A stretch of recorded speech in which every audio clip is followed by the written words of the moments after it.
सुप्रभात। जीवन का उद्देश्य है भगवत प्राप्ति। जीवन का उद्देश्य है भगवत प्राप्ति। जिन परमेश्वर का तीनों पादों वैश्वानर, तेजस व प्राज्ञ के रूप में वर्णन है, वह संपूर्ण ईश्वरों के भी ईश्वर हैं। यही सर्वज्ञ और सबके अंतर्यामी है।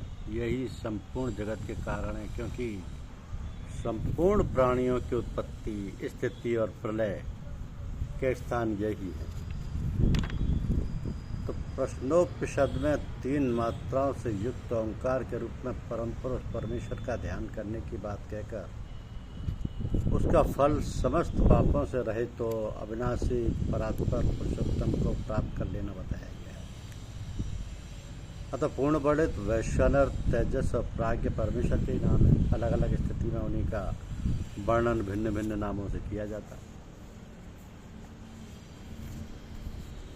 मनुष्य को अमरता की अपनी आत्म चेतना को पुनः प्राप्त करने में लंबा समय लगता है। अनेक जन्मों, सत्कर्म, अच्छी संगत, गुरु की सहायता, आत्म जागृति, ज्ञान तथा ध्यान, आत्म साक्षात्कार की इस अवस्था को प्राप्त करने के लिए प्रत्येक मनुष्य को ध्यान का अभ्यास करना चाहिए, ताकि वो अपनी चेतना को सीमित शरीर से हटाकर ध्यान में अनुभव किए जाने वाले आनंद के अनंत मंडल में स्थानांतरित कर सके। ध्यान के सतत अभ्यास और भूमध्य पर एकाग्र होने से निरंतर शांति, चंचल विचारों के निष्प्रभावीकरण की अवस्था प्राप्त होती है। शांति की इस अवस्था में मनुष्य थोड़ा भी विचलित हुए बिना विचारों और भावनाओं तथा उनके क्रियाकलापों को दृष्टा भाव से देखता है और सदा अपनी चेतना में केवल परमात्मा की अपरिवर्तनीय छवि बनाए रखता है। तो भगवत प्राप्ति के साधक को या परमार्थ पद के पथिक को एक एक पैर संभाल कर रखना चाहिए। इस मार्ग में अनेक विघ्न हैं। ये मुख्यतः 8 हैं: आलस्य, विलासता, प्रसिद्धि, मान बढ़ाई, बाहरी दिखावा, परदोष चिंतन और सांसारिक कार्यों की अत्यधिक अधिकता या अत्यंत अधिकता। अब आलस्य मनुष्य जीवन का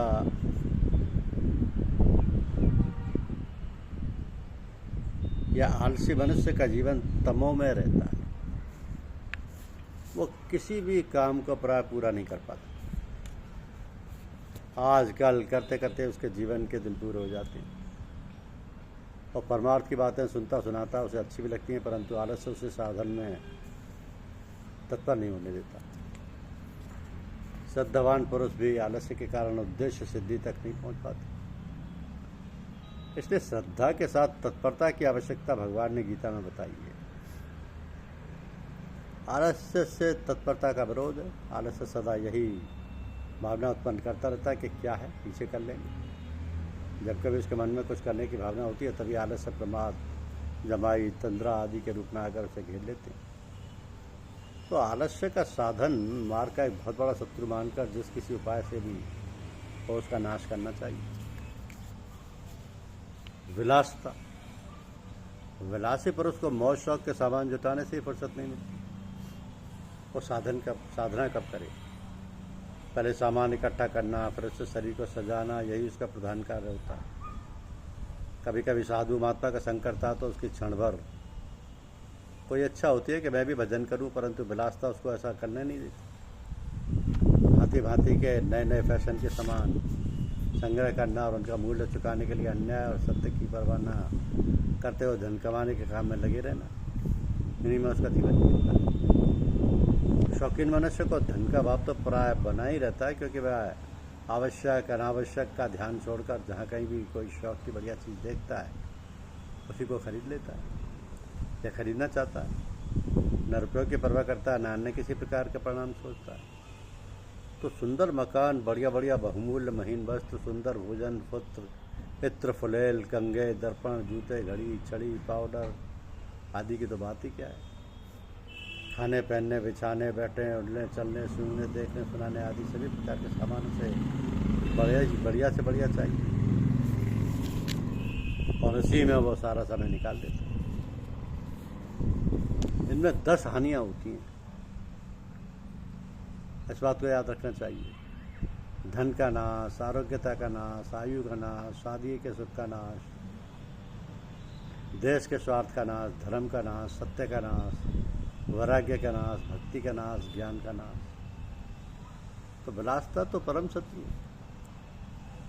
और प्रसिद्धि, संसार में ख्याति, कामना, साधना मार्ग का एक सबसे बड़ा विघ्न। इसी से संतों ने भगवत प्रेम को वैसे ही गुप्त रखने की आज्ञा दी है जैसे भरे घर की स्त्री जार के अनुराग को छुपा कर रखती है। साधक की प्रसिद्धि होते ही चारों ओर से लोग उसे घेर लेते हैं। साधना के लिए उसे समय मिलना कठिन हो जाता है। उसका अधिक समय सैकड़ों हजारों आदमियों से बातचीत करने और पत्र व्यवहार में बीतता है। तो ये बात याद रखनी चाहिए कि जिनकी प्रसिद्धि नहीं हुई और भजन होता है वे पूरे भाग्यवान हैं। जितनी प्रसिद्धि है उससे ज़्यादा भजन होता है तो भी अधिक डर नहीं है। जितना भजन होता है उतनी ही प्रसिद्धि है तो गिरने का भय है। जितना भजन होता है उससे कहीं ज़्यादा प्रसिद्धि हुई तो वह गिरने लगेगा, और जहाँ कोई बिना साधना ध्यान भजन के ही भजनानंदी संत महात्मा सदगुरु कहलाता है वहाँ तो उसका 100% पतन हो चुका। मनमान बढ़ाई, ये बड़ी मीठी सुरी है, यह विष भरा सोने का घड़ा है। देखने में बहुत ही मनोहर लगता है, परंतु साधन जीवन को नष्ट करते से देर नहीं लगती। साधना संसार के बहुत बड़े बड़े पुरुषों के बहुत बड़े बड़े कार्य मान बढ़ाई के मोल पर बिक जाते हैं। असली फल उत्पन्न करने के पहले से ही वे मान बढ़ाई के प्रभाव में बह जाते हैं। मान की अपेक्षा भी बढ़ाई अधिक प्रिय मालूम होती है। बढ़ाई पाने के लिए मनुष्य मान का त्याग कर देता है। लोग प्रशंसा करें इसके लिए मान छोड़कर सबसे नीचे बैठते और मान पत्र आदि का त्याग करते लोग देखे जाते हैं। बहुत से मनुष्य तो भोगों तक का भी त्याग बढ़ाई पाने के लिए ही करते हैं। यद्यपि ना करने वालों की अपेक्षा बढ़ाई के लिए किया जाने वाला त्याग या धार्मिक सत्कार भी ठीक है, परंतु परमार्थ दृष्टि से मान बढ़ाई की इच्छा अत्यंत हेय और निंदनीय होने के साथ ही साधन से गिराने वाली है।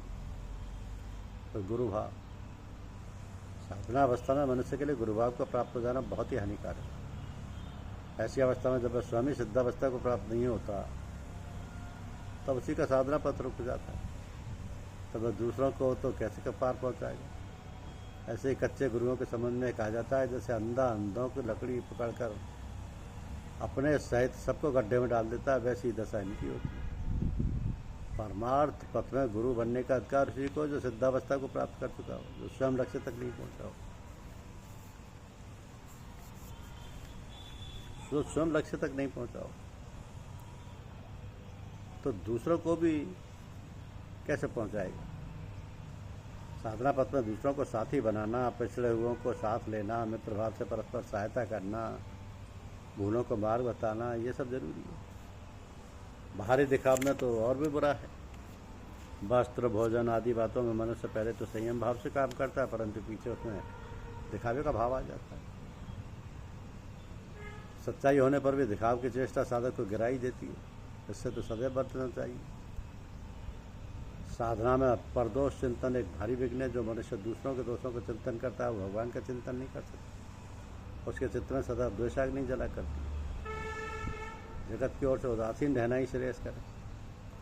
सांसारिक कार्यों की अधिकता नहीं होनी चाहिए। मनुष्य को घर के, संसार के, आजीविका के, यहाँ तक के परोपकार तक के कार्य उसी हद तक करने चाहिए जिसमें विश्राम करने तथा दूसरी आवश्यक बातें सोचने का पर्याप्त समय मिल जाए।